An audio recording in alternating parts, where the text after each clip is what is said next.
takes over and there's a lack of respect, then what happens if a student does not respect themselves? It's going to come out in their families, it's going to come out in the neighborhoods, it's going to come out all through their relationships. And the antidote to shame is honor. And one of the things that has to happen is that we have to help these students realize that they come from greatness, that they come from great seed, and we have to tap into the ways they've learned. And you know, I believe this is a problem that the schools just can't solve within themselves. It really is going to take a united effort. It's going to take a lot of creativity, experimenting. If you'll notice what she was saying, that the schools that had these additional programs there where things are beginning to happen. So we're going to have to think very creatively. You know, it's one of the things as I have been working on my doctorate the last few years is I've noticed that as I have studied Muslim Christian history, there's been a lot of, if you look at our histories together, there's been moments it was golden and there's been moments it was bad. And it's so hard for us to face that. But you know, there's a lot of people in this country that look at Islam and they look at these relationships. One thing I have to do is go and help people have a paradigm shift. To start seeing their neighbors in a whole new way. And it takes time, but we're seeing amazing fruit in this. But one of the things that I'm finding is the fears that people have about Islam are based on ignorance. Most of them do not even know a Muslim. You know, and a lot of the fears that Muslims have about Christians is because of ignorance. And that's the thing that has to come down. That's where the impoverishment is. But what I'm beginning to find is we have to stop blaming each other. And we have to stop blaming and start working towards solutions. And I believe that's the only way it's going to change. You know, we spend how many trillions of dollars now on war? Now, folks, you know, you may have, I don't know what your political views on this. I'm not advocating a political view.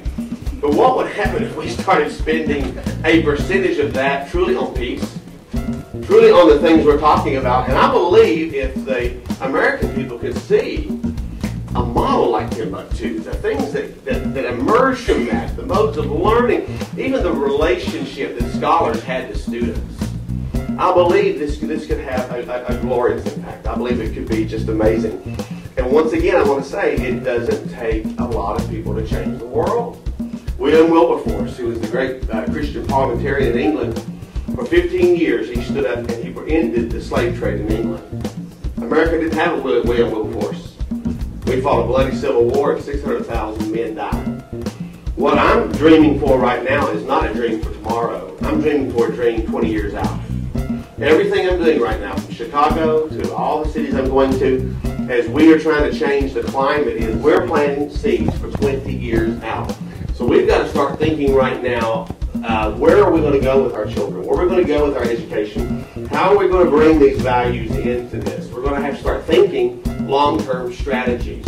That's my take on that. Some good questions.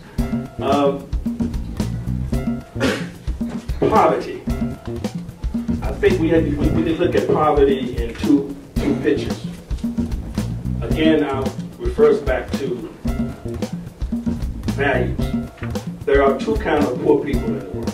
In America, we have what could be called the affluent poor, meaning you can see a poor person walking down the street with a cell phone, with their iPod, with their iPhone. You know, they have all of those things. And based on the standard of poverty, poverty depends on what society you're in. Right. It's relative to the economic system that exists. And so when you go to Africa, poverty has a different picture. They would be the striving poor. And they have values, as was said. But let's look at poverty in America. We have the affluent poor. They got color TVs in the house. They have a telephone. They may have a car. And the values that this society inculcates in people are totally different from the values that a child growing up in a third world country may get. When a child grows up in a society where everything around them, that the symbols of success and the images of success is in cars, it in big houses, it's in plenty of food, it's in expensive clothes, it's in, they call it the bling bling. It's in tennis shoes. Our young people in this country, because they can't afford tennis shoes themselves, some of them reach the point, and you're talking about social conflict, they reach the point where they kill each other over a pair of tennis shoes. So when I talk to these young men coming in prison, most of the crimes that are committed in America are property crimes. And it's rich people who make laws to defend their property. And so then you create a situation where the gap between the rich and the poor, based on this system's standard of poverty, the gap between them is so difficult. And so you have a dog-eat-dog world where it's the survival of the fittest. And those who are the most fit are always trying to keep some people unfit. So they will never achieve the same standard of living. So in this society, there always have to be some who may have less. But from my understanding, from the Islamic understanding, as the brother so beautifully laid out in Islam, the idea of poverty in those extreme measures don't exist in word. You don't see that. But we always hear and read in the Quran, Allah is encouraging people to He says, seek the hereafter with those things that I have blessed you with, but don't forget your share of this world. And it says, when the call to prayer on Friday is made, put off business and traffic. Then when the prayer is finished, go out and seek God's bounty. So we are encouraged to seek God's bounty.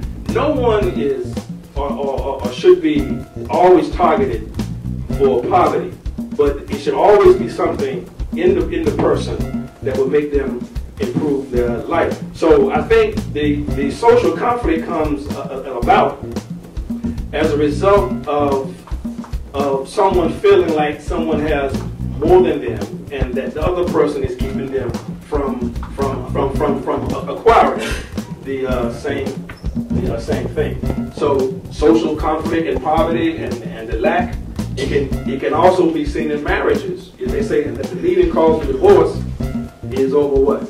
Finances.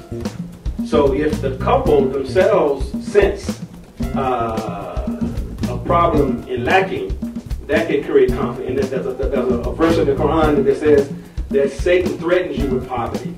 He threatens you with the poverty. So he intends to create some kind of tension in the person as well as in the social realm. So poverty is an issue that I think that needs further discussion.